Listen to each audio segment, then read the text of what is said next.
Hello, this is Dr. Rosemary Stein in Burlington, North Carolina at the International Family Clinic, and I'm here with the parenting tip of the week. Let's talk about what our children need in education. And specifically, let's talk about the fact that there's a new initiative for a statewide bond that's going to be going up, I guess, for referendum in the November election, or maybe earlier. And state leaders are looking to get enthusiasm for this bond. And so what I want to let people know is what I think about not just the bond, but what our children really need. So when I see our children from day to day, I realize that they are in need of a lot of things. They are in need, well, first of all, of course, of getting rid of Common Core, which, no, it's not gone. It's still there. And it just has different names now. It's the same, really developmentally inappropriate curriculum. And so our children need a curriculum that has classical training in it. And so therefore will develop their brains and their instruction so that they can be well prepared. The second thing that they need is to have proficiency in different areas and be able to be assessed in a way that makes sense. Now, our state superintendent, Mark Johnson, has declared that he's going to make some sort of initiative to decrease the testing. This is a little bit too late and a little bit too little, because our children are all already being taught according to these tests. So to start doing that in the middle of a school year is not going to get a lot done. Our children still need to be assessed, but they need to be assessed not just to decrease the testing, but they need to be assessed in a more sane way.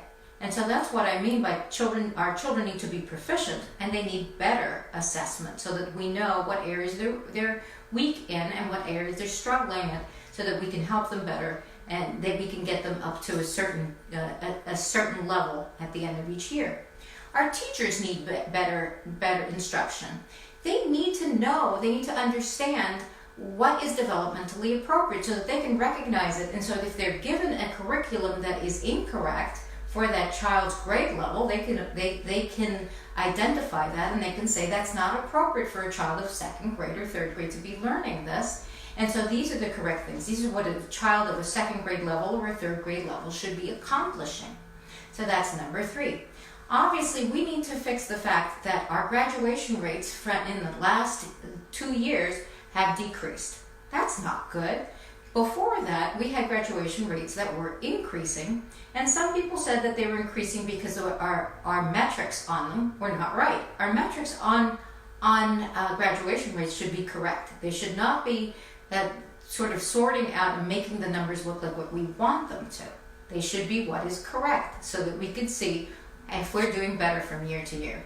And the last part is that we can see what our real graduation rates and our proficiency rates are by seeing what the remediation rates in college are. Is a child actually well prepared once they go into college?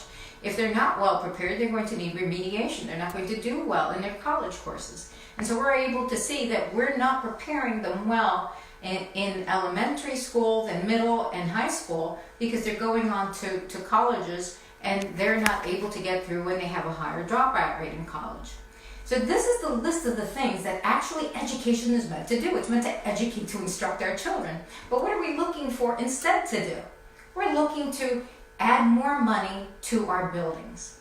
And I'm not even going to talk where this money should be coming from, because my thought is it shouldn't be coming from the state.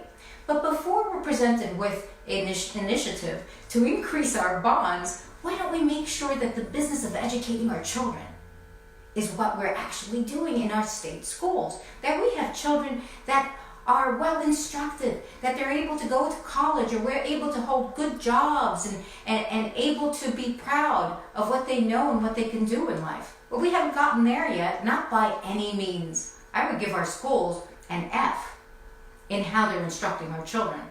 So to me, it's unacceptable that we should be asking for more money so that we can put that into the bond system and make more buildings for our children. So as the leaders go through the state, please bring these things up. Well, what about these things? What about those things? These things should be handled first. What do you say about it?